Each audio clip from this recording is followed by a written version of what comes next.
Hello everyone, আসসালামু আলাইকুম। কেমন আছেন সবাই? আশা করি ভালো আছেন। আজকে আমরা আপনাদের জন্য অরিজিনাল এক্সপোর্টের ওয়েটেড ব্র্যান্ডের এই জুতাটি নিয়ে আসছি। এটা হচ্ছে ওয়েটেড ড্রিফটেড এবং এই জুতাটি কিন্তু একদমই লাইট ওয়েট। আপনারা যারা হালকা এবং লাইট ওয়েটের ভিতরে জুতা খুঁজছেন তাদের জন্য কিন্তু এই জুতাটি একদম পারফেক্ট হবে।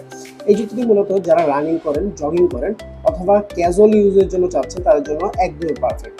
আমি যদি জুতাটির একটু ফিনিশিংটা দেখাই দিই আপনাদেরকে, দেখেন একদম নিখুঁত জুতাটিতে ফিনিশিং ব্যবহার করা হয়েছে, দেখতে পাচ্ছেন। সাথে জুতাটির যে সোল রয়েছে, সোলে কিন্তু টিপি ম্যাটেরিয়ালস এবং হচ্ছে স্লিপ রেজিস্ট্যান্ট টিপিআর সোল ব্যবহার করা হয়েছে, যার ফলে আপনি জুতাটিতে খুবই ভালো মানের গ্রিপ পাবেন। এবং জুতাটির যে আপার অংশ রয়েছে, আপারে কিন্তু এখানে মেশ ফ্যাব্রিক ব্যবহার করা হয়েছে, যার ফলে জুতাটিতে আপনার বায়ু প্রবাহিত হতে পারবে এবং আপনার পায়ে কোনো রকম খামের সৃষ্টি হবে না। এবং আপনাদের কমফোর্টের কথা চিন্তা করে জুতাটিতে খুবই আরামদায়ক প্যাডিং, মেমোরি ফোম ইনসোল কিন্তু ব্যবহার করা হয়েছে। এই জুতাটি যারা নিতে যাচ্ছেন তারা কিন্তু সম্পূর্ণ ক্যাশ অন ডেলিভারিতে নিতে পারবেন। দেরি না করে নিজের সম্পূর্ণ ডিটেইলসগুলো ফিল আপ করে এখনই অর্ডার করে ফেলুন। ধন্যবাদ সবাইকে। আসসালামু আলাইকুম।